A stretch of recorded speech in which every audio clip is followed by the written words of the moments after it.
...2023 election. What I will do if I lose presidential election? Atiku says, wow. So he's still looking at possibility of losing as well. And so what is he going to do if he loses? That we don't know. What you will do if you lose the presidential election? This one, we need to hear. We really need to hear what Atiku will do if he loses. Because he might lose. His chance of winning is 50-50. Okay? The People Democratic Party PDP presidential candidate Atiku Abubakar has vowed to take it in good faith if he loses the presidential election. Yeah, you better reset to that is a good one. You're losing and your desperate intention to become president of Nigeria must not be must not worth anybody's blood. That is true. So you will take it in good faith. That would be a very great one. Let him prepare his mind. All right. So let him prepare his mind. Atiku explained that he would not be the first loser. Hence, he would take his loss in good faith. Wow. So he's already seeing what is coming in front. Atiku explained that he would not be the first loser. Hence, he would take his loss in good faith. Speaking on BBC Pidgin on Tuesday, Atiku said, I am not the first loser. Neither am I going to be the last. Atiku also dismissed claims of corruption against him, stressing that he had been investigated and nothing was discovered. Which kind of investigation? Not the Nigerian investigation. Who helped? All what I know, all corruption practices or corruption allegations against me have been investigated in this country more than anybody else, and nothing was found against me. That audio has disclosed nothing new, he said. The former vice president also said he wants to bequeath a better Nigeria to his children and the future generation of the country. Wow. So this is a very good one coming from Atiku. So he's saying he's already seen what is coming in front.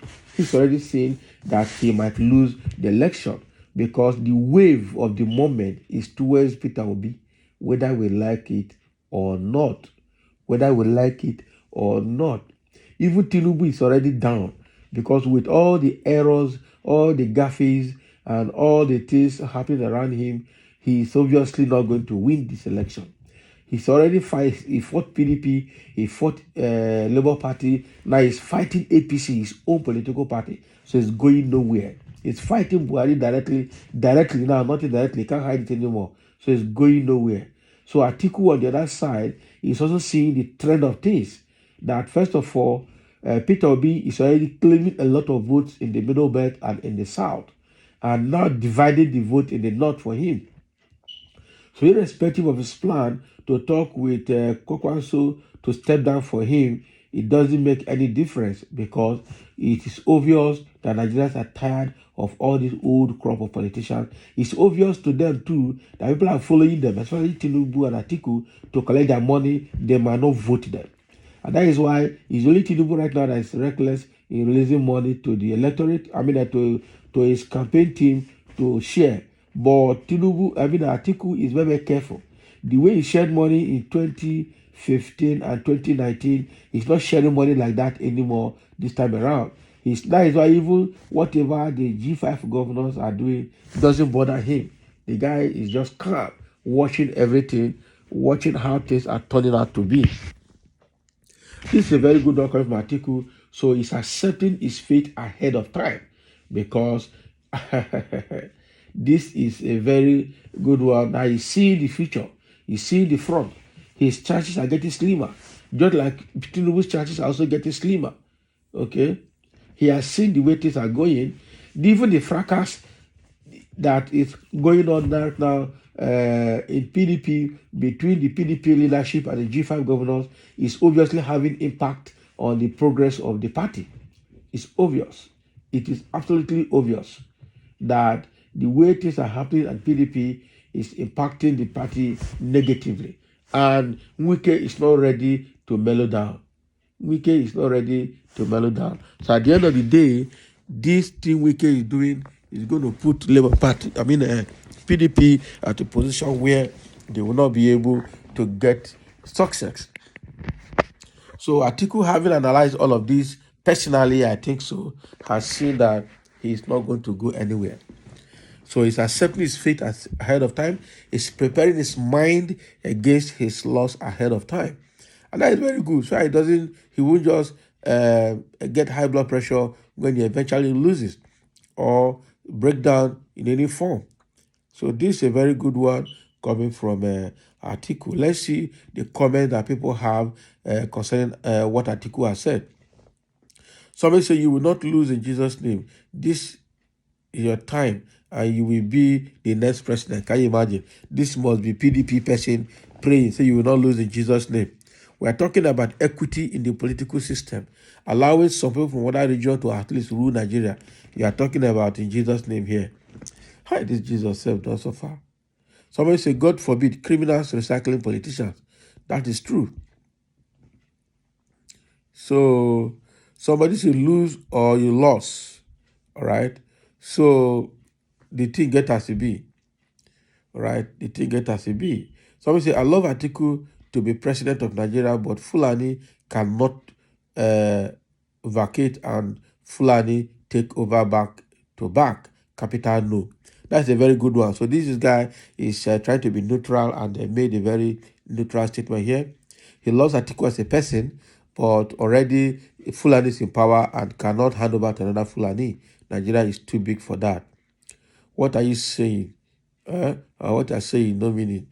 I don't know what this person doesn't know what to say there.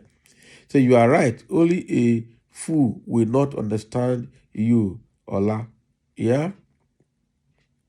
Okay. In as much as I am a fan of Obi, I like Atiku, but we can't let Fulani have a back-to-back power. That is why we need Obi. There is not a miracle. So nobody is talking about a miracle. To allow Obi there, not a miracle. So they want to have Obi there. Okay. Let everyone go and write this promise by Atiku Abubakar down. It is going to be another unfulfilled promise, which Nigerian politicians are very notorious for. Yeah. So it means that what Atiku is saying, he doesn't mean it. He's just saying it to attract sympathy from the populace. Exactly. Atiku to keep a promise or his word. The ninth wonder as this corruption-free investigation took the 8th space. Oh boy. His loss is sure. I can bet on it. So he shouldn't waste his time and emotions, but start getting prepared. And that is what he's doing. Getting prepared. Back to back, Fulani again to be president in Nigeria. No way. I like you as a person, but cannot be president. Too many killings by the Fulani. Now that is true. And this Fulani government is not doing anything about it. And the killing is still ongoing. Somebody say, you are not God, my brother. Follow word from God. Do your own and leave the rest to God, okay? You and your relatives are the same character. Can you imagine? What are you saying? What have you said? Nothing. Advise you to commit suicide. Can you imagine? Nigeria is not ready to vote for another Fulani man to power now. Your candidate is not well calculated by PDP because they were after a bribe. That is true. They were after a bribe from Atiku, so they collected money. Just talk your own. I think that the same Nigeria you come from, you will see what will happen. Whether you like it or not, you can't change what already written. What is written? We don't know what has been written. All right? You will still take it in good faith because you will never rule Nigeria as president till you die. Somebody had just said that. Whom God is talking. That is true. Wow. So Atiku is prepared now to take his loss in good faith if he eventually loses. And it is obvious he's seeing the hand on the wall that he may not really go far. So thank you for listening. And let's have your comment around what Atiku has said, preparing for his loss called 2023 February election.